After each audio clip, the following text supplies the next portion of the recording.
Hey, what's up, guys? We're back again with another aftermath video from the most recent Street Fighter V major, which was PPL Fighters Masters 2019, which was held in Shanghai, I think. And Yep. you guys are probably wondering why I'm wearing this stupid headset. It's because we made some equipment adjustments to Qua's microphone, and hopefully everything is a-okay, right, Qua? Yeah, hopefully my voice is loud enough for you guys now. Yeah, we had some weird echo issues, so that's why we're in the headset. But I don't know. Let us know your feedback, guys, on Qua's microphone. Hopefully everything's clear. But yeah, this tournament, I'm actually really excited to talk about this tournament because this is one of my favorite tournaments this year. Surprisingly, because I made fun of this tournament for being a drug front last year and all this other stuff. We'll get into that in a bit, but it's mostly due to how well the tournament ran, and also Kichipa-Mu's amazing Zangief, very inspiring, and some very weird, interesting matchups we don't get to see every day. One being NL versus Tokido. So we got this like anime-like Akuma mirror match. We got Itazan running the Storm Kubo in the pools for this Unga Bunga Abigail mirror match. And of course we had Mago's Revenge representing Karim because we were missing some Karim players this tournament. And yeah, Mago was doing really, really well. So overall, I mean, this tournament was just very unorthodox and not something I'm used to seeing. So it was just really exciting for me because of that. It didn't seem stale at all. I don't know. What do you think, Cole? It was good. It was nice to see Bison and Geef in top and grand final, sorry. Mm-hmm. And it was nice to see like no Rashids in top 8 as well. Rasheed's getting stale for you? Yeah, so much stand strong you can see. Yeah, and Crouching Hard Punch, of course. Crouching Hard Punch. Mm-hmm. Cutting hard punch all his normals. So one thing I should mention, like why I'm making fun of this tournament all the time, is last year, if you guys didn't hear me talk about this, it used to be called, I think, Final Fighters China 2018. And I always joked around this was like some kind of drug front. I don't know if they rebranded it or if someone else is running it this year, Qua, but it had every single problem you can imagine because this year and last year, both this tournament runs on PC Street Fighter 5, which no other like Yeah. CPT tournament does. And as you can imagine, that was a logistical nightmare, especially last year, where they had every problem you could imagine. First off, it was really weird how it was ran. Like the stream started, and there was like people that like were running the tournament talking on a microphone for like 3 hours between three different people before it even started. And then when the matches finally started, they took like an hour between every single match just to get it started, trying to hook up their joysticks and getting it working for PC. There was tons of input issues on PC, of course, and then there was other dumb stuff that happened, like Windows 10 updates and pools, and rigged brackets. So, in my opinion, there were rigged brackets for Xiao Hai, and everything else. Like seriously, it was everything bad you could imagine about running on PC, but it went really smooth this year, in general. Yeah, that's good. That's good because it's funny you mentioned that. Dota 2 actually had a major at Shanghai 1 year too, and it almost pretty much had the same problems as the Final Fighters China in 2018. Yeah. Like there was someone talking over interview. It was actually someone yelling and like sounded like he was cursing in Chinese over Really? someone's interview. Yeah, What? is this a coincidence or is mate? I don't know that it's in Shanghai. So It must have that's had a lot of funny. viewers too if it was Dota, right? It must have had a had a lot lot of of viewers. had a lot of memes for sure. Yeah, yeah. So, like I said, I was very, very surprised that the tournament. This tournament was being like a CPT tournament again this year. I was kind of worried about it, but I totally changed my opinion.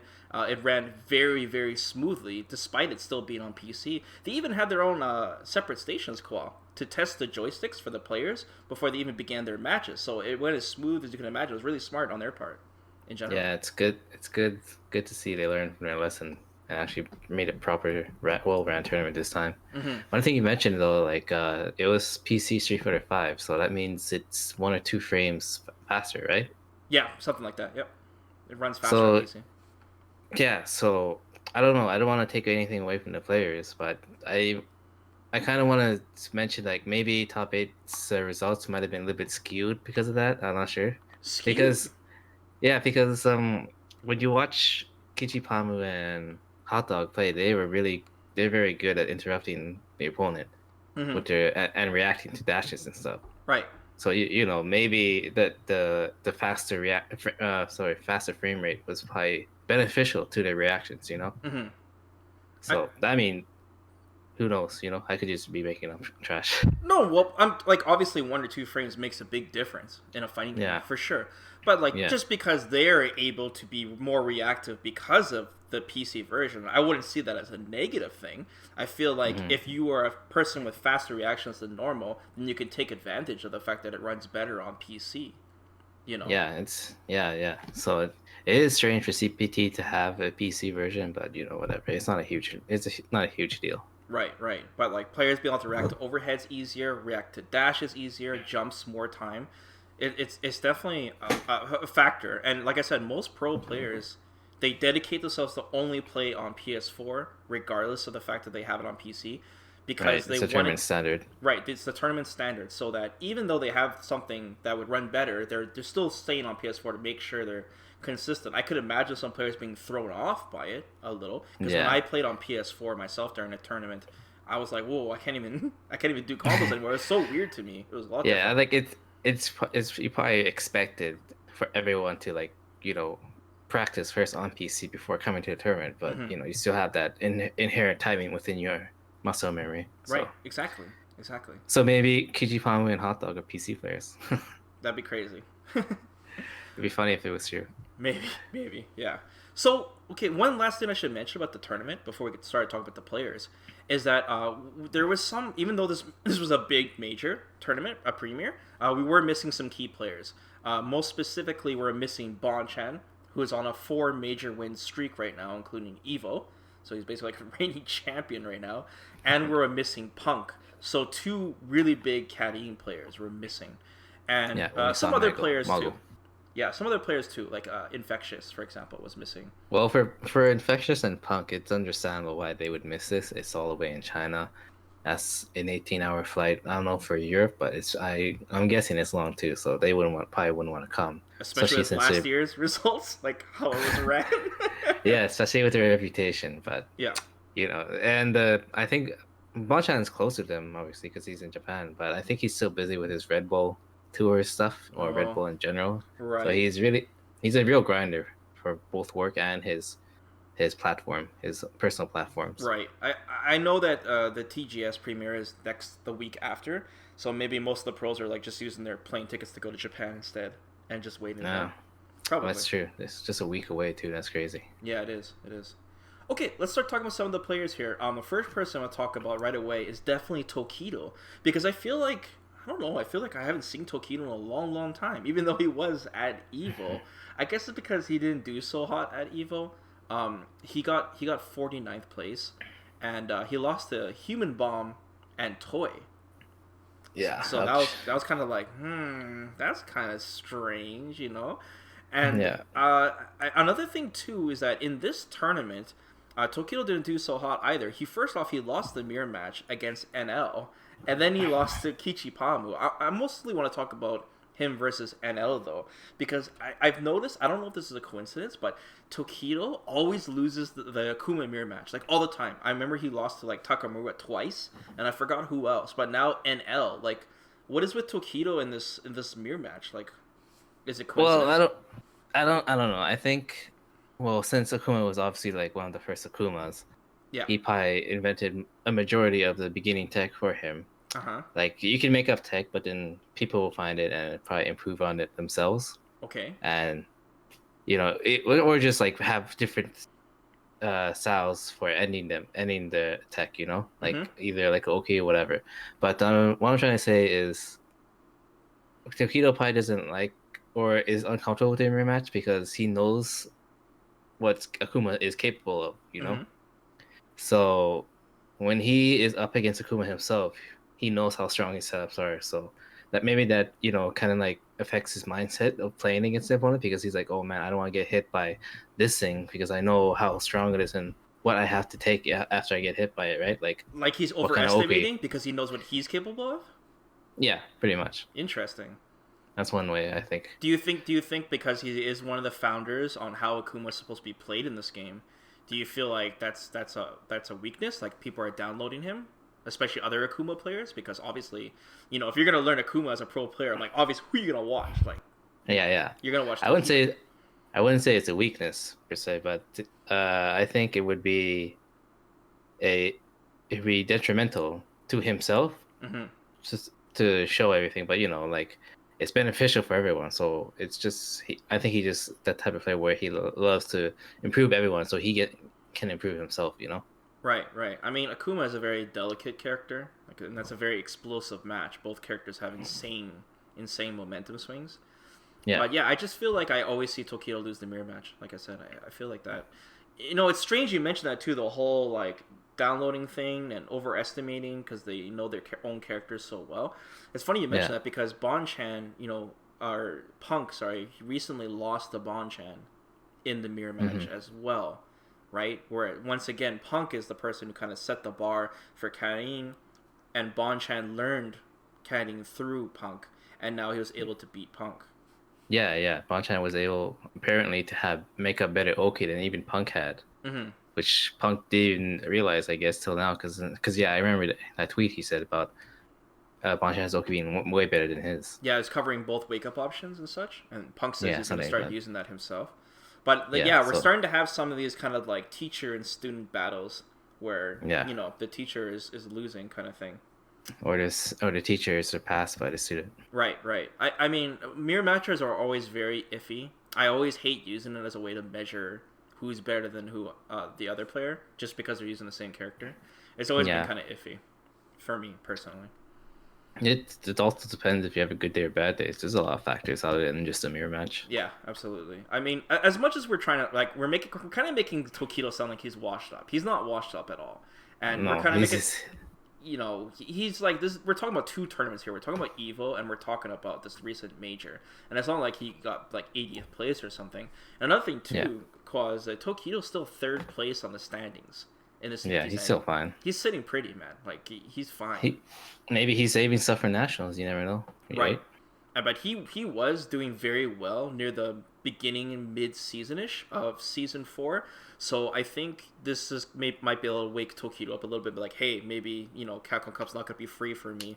I need to adapt and learn some more. Because Yeah, could be that too. we know he's taking it to the next level. I was unfortunate we didn't get to see him use a Bison this tournament either, because I know he wanted to try Yeah, that out against the Rashid match up. I think Bison would be a good pick for him, just like Bonchan has Sagat and Karen. Mm-hmm. Yeah.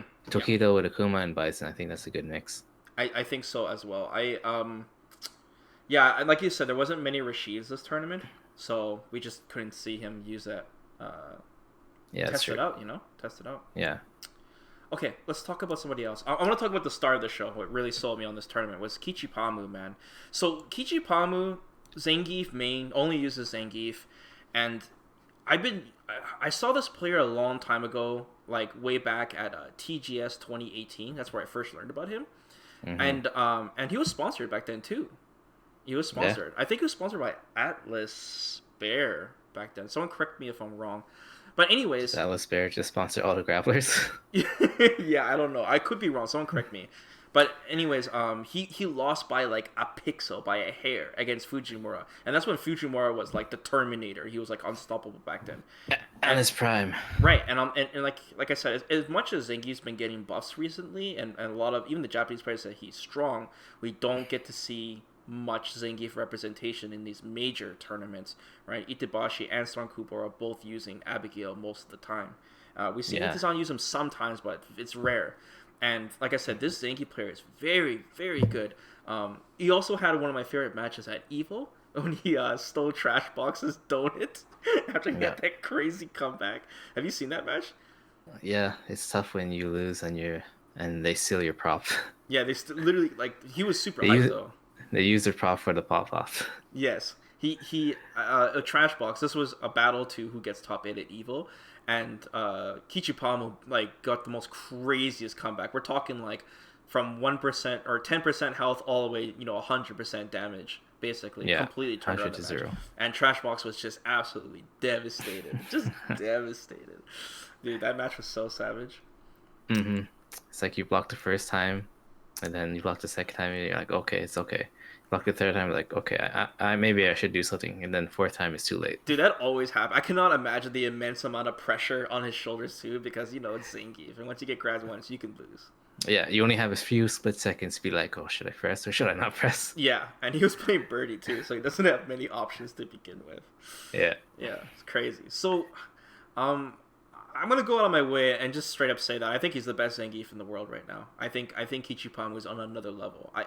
I mean, one thing that makes him strong, and this is what makes every Zangief player strong, is he's got amazing reads. That's a given. Like his reads are very very good on his offense, on deciding if they're gonna jump, what to do if they jump, and keeping them stuck like glue.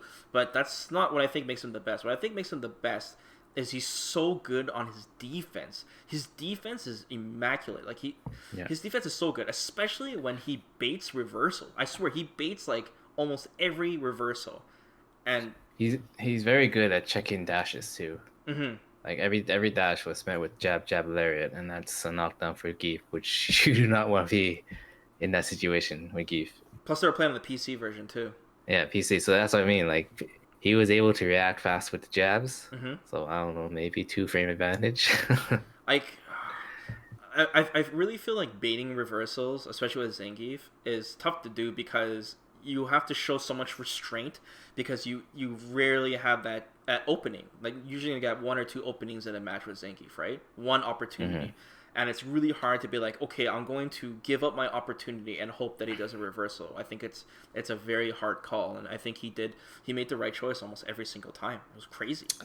Yeah. Geef is very good at setting those up too, making himself plus and then like making the opponent hang themselves, right? Mm-hmm. Geef is probably put in that situation so much because he's just like Birdie. He doesn't have too much ways to get out of situations. But like when you watch Itazan Zangief, I don't know if you've seen his Zangief matches recently, but Itazan jumps a lot. Like if you pay attention to Itazan jumping, he jumps all the time.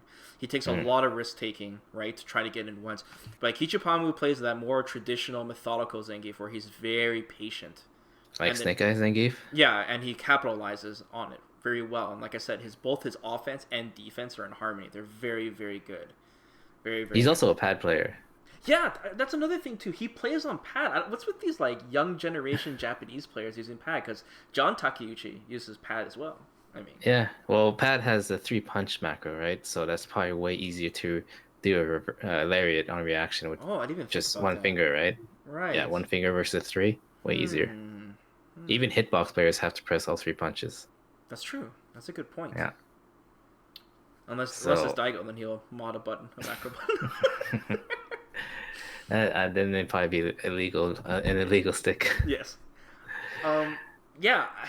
His Zangief is very very good. I can't I know people make fun of Zangief for being like a slot machine character, but like look how consistent he made it to top 8 at Evo. Yeah, he can't be that consistent with a slot. He makes his own slot be that consistent for him. Right. Exactly. He knows what he's doing. Right. And like I said, it was a very strange tournament where we were missing like key players like Bonchan and Punk. So I'm curious on how it would have been if those players were there, or if there was more Rashid players in general. Yeah, maybe Zangief struggled against them. But I wouldn't say he had an easy bracket though. He defeated both NL and Tokido, both top Akuma players. He beat them. So this is another thing I want to talk about, and this is kind of weird. So when I first saw him play against NL, I was thinking to myself, oh man, this is gonna be rough. This is a really hard matchup for Zangief. And then my chat was like correcting me, like, no, Vesper, Zangief does really good against Akuma. And as the match unfolded, I started to realize, like, hey, this does look really hard for Akuma. I don't know, what do you think? Yeah, well, I actually picked up Akuma recently, and someone at my local plays Geef, and both of us are by far like anywhere good. You know, we're still pretty scrub. Yeah.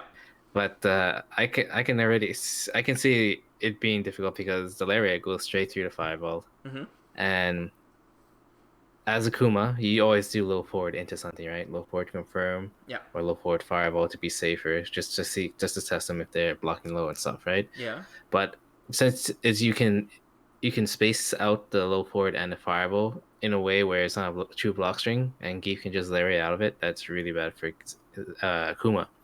Because that's one of his main tools. He uses footsies, his fireball, his low medium kick, and his air files and stuff too, right? Or even EX fireballs. You can't use the EX fireball because he can still go through it. Right. So that's one tool, and you know Kahuma gets robbed of a lot of his tools against Geef. You know, his demon flip, air fireball, stuff like that. Yeah, I was thinking about this for a while now, and I slowly started to think about like, wait a second, you know, Akuma and Ibuki and Rashid, these characters, they kind of literally play all their matchups exactly the same. Like they're very spoiled.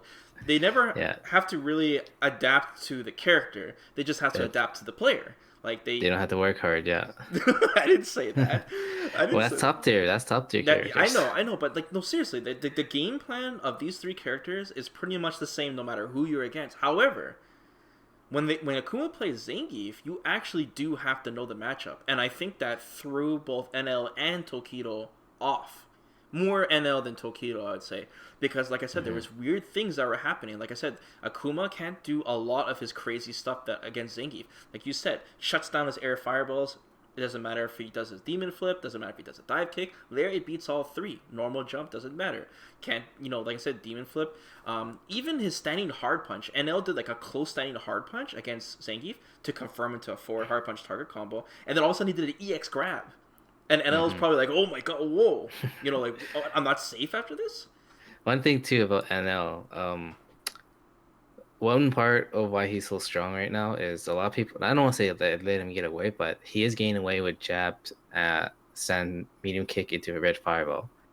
He uses a sand medium kick into red fireball a lot. Like heavy red fireball?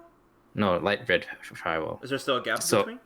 there is a gap. Geef can get through it with his lariat, so that probably surprised NL too. He's like, "Whoa, this guy's ready," you know. Yeah. And I'm pretty sure some other characters can go through it as well, but for sure, Kichipa-Mu exposed him for that. You know, he knew his homework. You think Or he that did his the homework. PC version helped him to react to it, No, I think or was he's it just used NL to was it. just too predictable with it? I don't know. Another thing too is that Akuma can't do his forward hard punch either because he's -2 after that. So that's a super punish right there, right? And you don't want to be -2 against Zangief in general. It's bad to be any type of minus. You know what I mean? Mm-hmm. And another thing that happened during the match, I think it was NL or Tokido, he did a close standing light kick right next to Kichipa-Mu, and he literally supered him. Because like Akuma always does meaty standing light kick after a knockdown, and he was like, "Am I gonna shimmy? I'm gonna throw?" And Zangief's like, "I don't care," and just does super and grabs him. I mean, there were so many things that like I said, that Akuma players need to respect that matchup. They have to play it differently. Yeah. It's a tough. I think it's like 5-5. It's a really hard matchup. Right. I think I don't know. I'm not saying it's like 6-4 Zangief, but I'm saying it's not easy. It's definitely not in Akuma's favor, that's for sure. It's definitely not an easy side favorite, honestly. Yeah.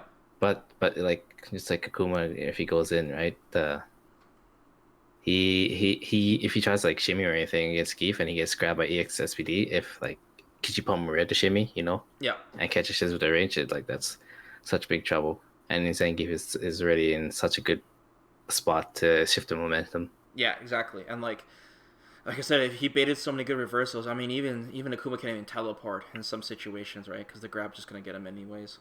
So this is really, really good, man. I really like watching Kichipa-Mu play in that Akuma matchups. And another thing too is he only lost to Hot Dog, hey? Well, he lost to Hot Dog in pools and got sent to losers, and then he lost to Hot Dog in grand finals. So the only one he lost to was Hot Dog. But this is the weird thing, though. The Hot Dog uses Bison, and I thought that was that's in Zangief's favor, that matchup. Yeah, I think it's a winnable for Zangief. Pretty sure. That's what my friend who plays Geese says. Right, because the idea is that like you know you can V skill the knee press. Bison in general doesn't want to be -2 against Zangief, right? And there's a lot of things Bison, once again, he has got to play that matchup differently as well, just like Akuma does. And there's a lot of stuff that's not free, right? With like the head press and, you know, Devil's Reverse and all of that Bison has to worry about because he's all about physical pressure. And that's where Zangief excels at. He wants you to come towards him. So it's surprising he lost. I think Kichipa-Mu was just out of steam at that point because he dropped like 4 crucial SPDs that which definitely shifted the game for him, you know? You're talking about the grand finals? Yeah, grand finals. Yeah. Because he had to play like 4 different players already. Right. So he that's probably murder on his finger since he's a pad player. Mm-hmm. Yeah, I just, like I said, I find it odd. Like, I felt like with how well he was performing that, you know, Bison should be free for him. I mean, I'm sure Hot Dog would, like, out of all the players he'd play against, I'm sure one of them wouldn't want to be Kichipa-Mu, right? Because of the Zangief matchup. Yeah. But, we'll talk more about Hot Dog in a bit here, though. Okay, next player I want to talk about is Xiao Hai. I don't know if you want to talk about him, but I kind of want to talk about him. So Hey, he's a Chinese champion. yep, and he did really well in this tournament despite his brackets not being rigged this time. And You know what's funny? Because up? Xiao Hai was, I don't know, he's kind of been out of the link for Street Fighter 5 lately. Mm-hmm. But then when he comes here and he does like a total run through everyone, right? Yeah. He played very well through everyone. But back to the PC Street Fighter 5 thing, Yeah. maybe because Xiao Hai, everyone knows he's a KOF player. Yeah. And KOF players are very good. They have very good reactions. Okay. And so maybe that helped Xiao Hai get a little bit further because he was able to react to things a lot faster than he would because he's using Kami. Right. And we saw like he was able to punish neutral jumps with just hard cannon spike. Right. And stuff. Yeah. His like I said, like Xiao Hai, he's kind of like had some bad matchups lately and matches. Sorry, not matchups. In the previous tournaments, like he kind of seems a little off, especially him trying to learn caddying in the middle of this, because he looks like he's been soul searching ever since Cammy got nerfed. I mean, Xiao Hai even tried using V Trigger 2 at Cammy at one point. It went terrible. Couldn't even land it once. Quad was a disaster. But But when Xiao Hai is on point, like when he's on point, his Cammy is like one of the best. He's so good with his reactions. He's a definite contender, Yeah, and Cammy is the perfect character for him, I think. And like you said, KOF players' reactions are very good. And we saw some of that, like you said, against Itabashi. That was a really good match. It was very close down to the wire. I mean, he mashed out an EXDP right at the end. That's wild. Yeah, it was. And he, like, the look on his face was like he lost the match.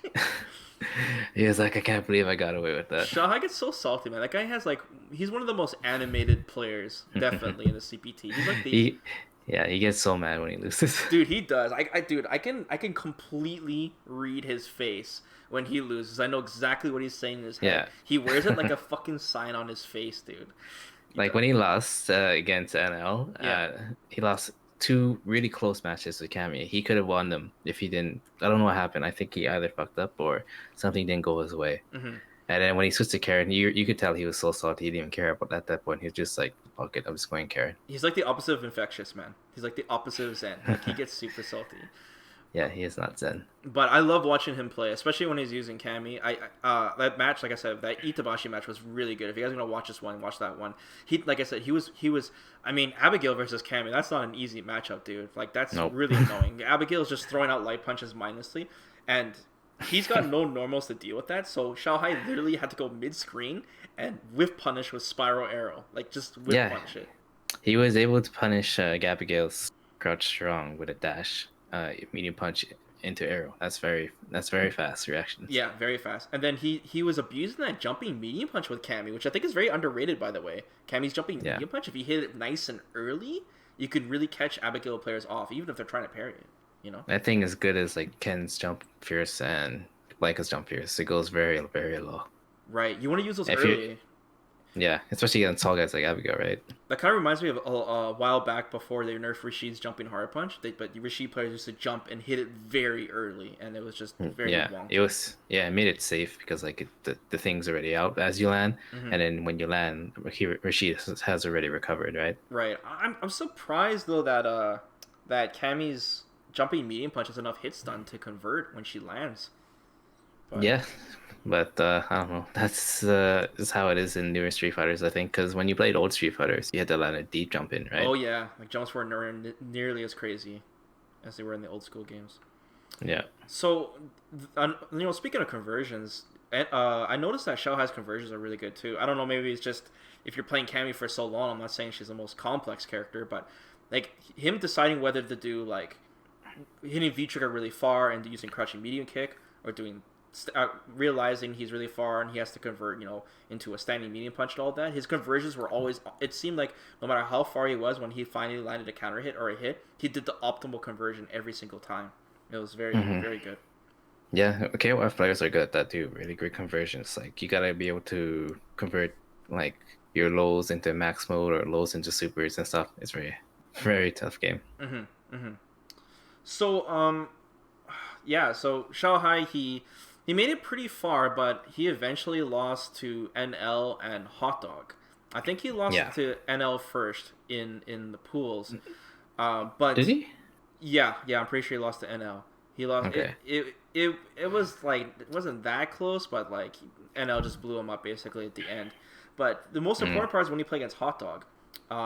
So he lost 2-0 to Hot Dog, and then Xiao Hai randomly, as in a desperate attempt, goes back to Cadine, and I cringed when he switched to Cadine, man, because he's been playing Cammy all day in that tournament and doing so well, and then just picking Cadine just for the hell of it because he was losing 2-0.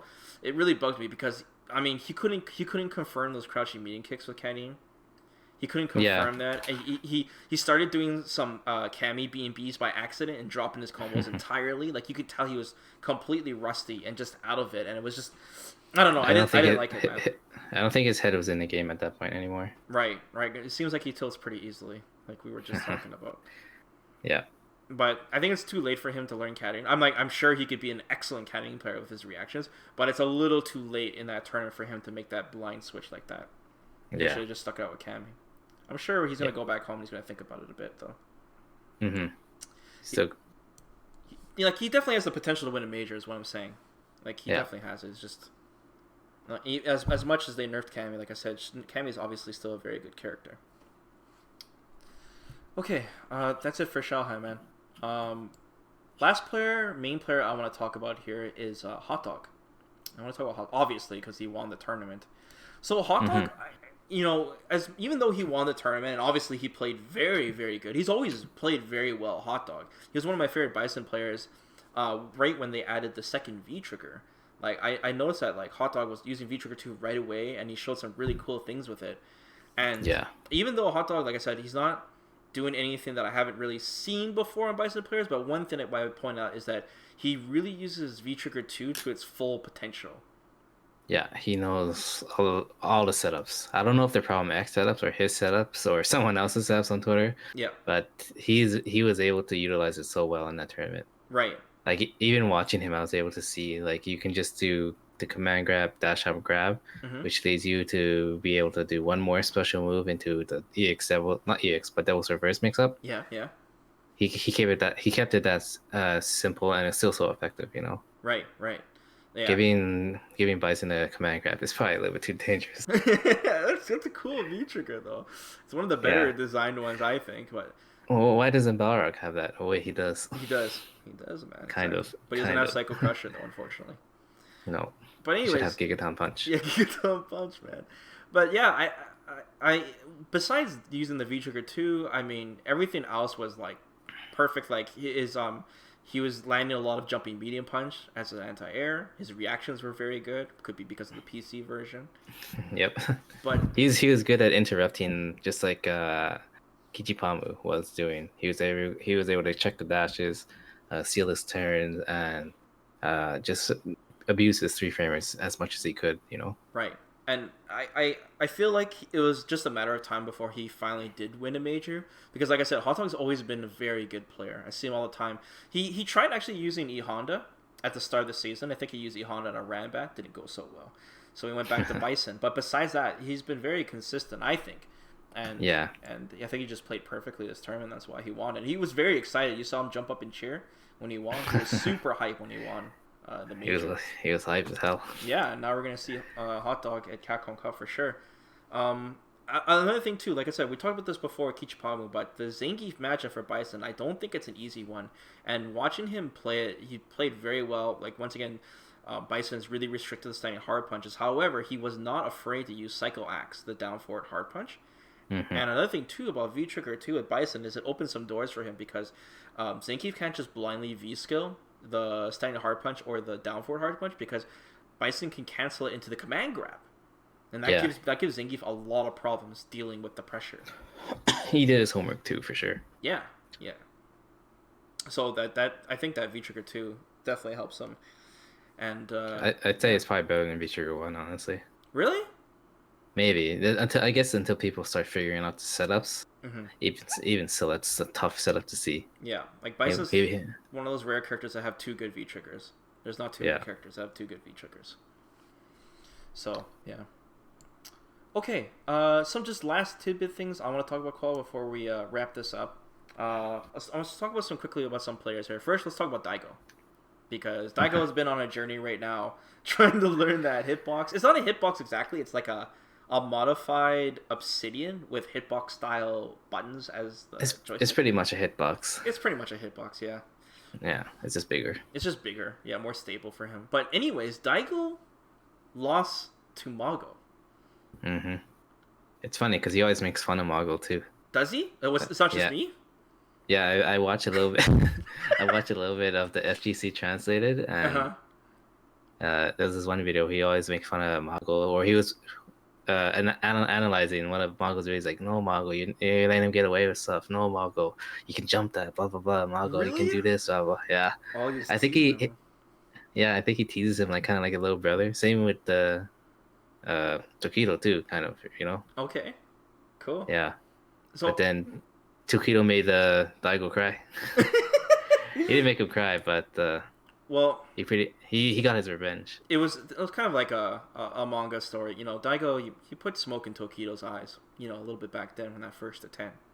You know, Tokido had smoke in his eyes, but then Tokido put smoke in Daigo's eyes this time, unfortunately. But he had eye drops to help him out, so it's okay. Yeah, it wasn't that bad. Yeah, so they're in Shanghai, that's why. Yeah, yeah. Daigo's like, you're lucky we're on the PC version. So when Mago beat Daigo, he was just like, he didn't even like pop off. He was more like, wow, I beat Daigo. Like he couldn't believe it, and he went. You know, Mago went really far in this tournament. You know, I think he got like 4th or 5th place. So he did amazing. A good day for him. He did amazing. Maybe. I'm telling you, these Canadian players, Canadian's a problem. She's stepping up like big time. Mago's a secret PC player. That's why. Yeah. Do you think Mago's getting better, or is Canadian getting better? I think Mago's understanding a little bit better how Karen is used, but hopefully that doesn't bite him in the ass when they inevitably nerf Karen. How do you know they're gonna nerf Karen? That's just a guess. That's just a guess. That's true. I thought they were gonna nerf Bison. They didn't do anything. So yeah, we'll see. Who knows who makes those decisions? Right, exactly. And yeah, Daigo losing to Tokido. Like I said, there were some different circumstances because, like, remember that first attempt, Tokido was using V Trigger 2 with Akuma. Mm-hmm. Some different, and of course, like Guile was way better back then, way better. He got super nerfed this season, so super nerfed. Yeah, poor Daigo. Mm-hmm. He used V Trigger 1 against Tokido as well, which I thought was weird because, you know. Yeah, wouldn't you want part 2? Yeah, V Trigger 2. Yeah, because if you throw the Sonic Booms, then Akuma could just demon flip right through it. You know. Right, and then. You rather have V Trigger 2 to go through the air fireballs, like, but I guess Tokido knows. Yeah, it was weird. I don't know. Yeah, another thing I want to mention is Xiao Bao. Poor Xiao Bao, man.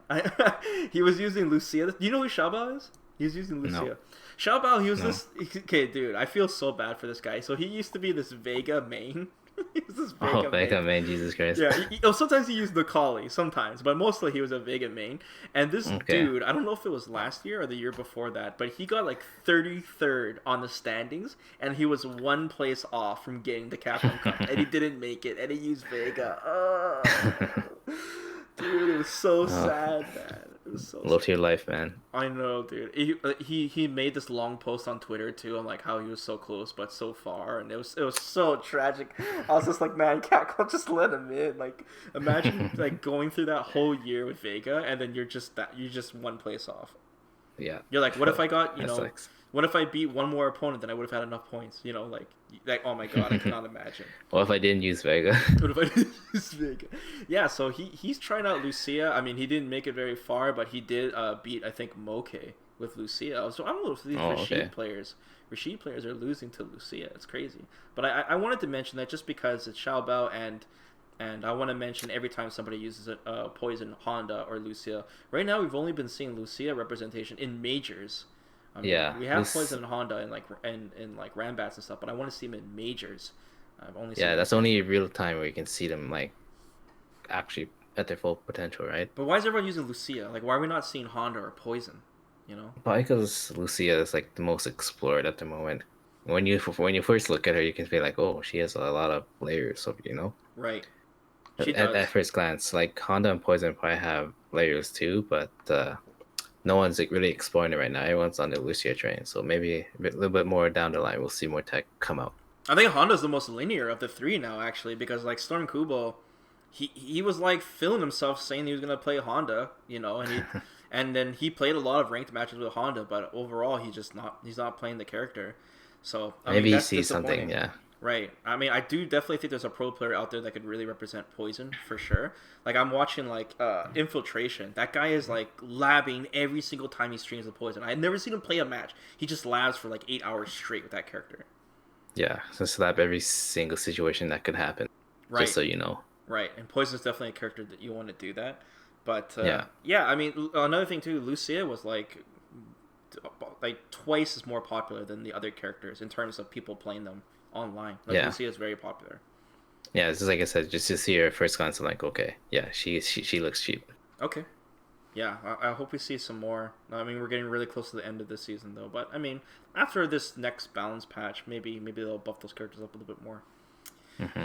So, who else I want to talk about? Gamer B, he had the God bracket. Gamer B lost the NL at Tokido, so the opposite of Kichipa-Mu. Get double jeopardy by 2 Akumas. Yeah, poor Gamer B, man. Who is he using, Nakali? Yeah, he still uses Nakali. Just pick up Akuma at this point, man. Gamer B? Do- I don't know. I don't know. Gamer B needs the 2-hit roundhouse with Adon. He does well with Nakali. It's just, I don't know. It's just Nakali's so boring. He plays Cammy too, doesn't he? I thought Cammy would be a good character from him. I don't think he's adjusted to Street Fighter 5 yet, honestly. He's still like kind of like a he started with Street Fighter 4, I think, so it's probably some bad habits he has to get rid of first. Yeah. That's pretty much it, man. Overall in the tournament, like I said, Kichipa was still the spotlight for me. But like I said, we're missing Punk and Bonchan, which is kind of unfortunate because I really do want to see how that would have affected the tournament. But it was refreshing. Like I said, we had a lot less Rashid players. So next week, like I said, Kwa, we got TGS next weekend. And this is a very important tournament, guys. This is going to be one of the last biggest tournaments this year. It is not just a premier major. It is a super premier. We're talking like evil worth points at this tournament. So I think literally everyone who at least thinks they're not going to make it a Capcom Cup should be there and has to be there. Yeah, whoever wins this, or whoever wants to win this is better, like, hike up their boots, Yeah, no, seriously, it's just so many points on the line of this tournament, and like I said, this is going to be the one that they have to show up. It's in Tokyo, so yeah. The only downside from us, from a spectator's point of view, is hopefully because like it's during TGS, and I hope they're going to be able to record as much footage as possible. Like hopefully we don't get to lose out on pros getting destroyed in the brackets off stream. We don't get to see the matches. Yeah, it's gonna be tough to say, because it's more of a convention than a tournament, right? Right. That's what I'm kind of worried about. But like I said, there are a lot of points on the line, so I'm going to assume there's gonna be a lot of people entering it, a lot of really good players entering it, and I hope we don't miss out because this might be, like I said, one of the best tournaments this year because of everything that's on the line. Yeah, it's all stacked. It's a really crucial point if you're at your esports career if you don't go to this, Right. Like this is gonna be one of the last big tournaments for them to know if they're safe to make it the Capcom Cup, because after this tournament they're going to have all the regional qualifiers out of the way, right? And we're going to lose some slots there in the top 32. Gonna have to grind that. And then you don't want to wait until the LCQ. Yeah, you don't want to. You might not even make it. Right, that'd be a gong show to bet it all on the LCQ. No way. There's just too much pressure there. So I'm very excited for this weekend's tournament, and of course for TGS as well. I'm sure we're going to get some cool trailers and stuff for whatever games are coming out and such. Yeah, I hope Street Fighter 6. No, we're not gonna hear us. This is way too early for Street Fighter 6. We're not gonna sneak peek. I don't even think we'll hear about Street Fighter 6 at Capcom Cup. It's gonna still be a little bit longer than that, but it'd be nice too if there was like Street Fighter 5 news too. Oh, speaking of which, Ono mentioned that he has he's gonna be there, and he said something else. Like I don't think it's gonna be much. I think he's just gonna talk about the Halloween. The best would be like him teasing a character. That'd be like best case scenario, but I highly doubt it. Tease something at least. Yeah, the rule of the thumb is when you have high hopes and anticipation for an announcement of a tournament, it never happens. That's usually how it goes, and that's Capcom flat out tells you. Yeah, Ono said November, so let's just wait till November. Yeah. But yeah, thanks for joining with me, Kwa. I mean, like I said, it was a great tournament. Let us know in the comments below, guys, what you guys thought about this tournament. Kichipa-Mu, Zangief, the fact that it was ran on PC version of Street Fighter 5 that affected the players. Daigo losing to Mago. And yeah, man. And like I said, guys, be hyped. Kichipa-Mu. Yeah, Kichipa-Mu, man. Be hyped for TGS this weekend. Hype. Okay, well, like the video, guys. Subscribe to the channel, of course. It really helps out. And we'll keep you guys posted for the next tournament. So, till then, guys, take care. See you guys.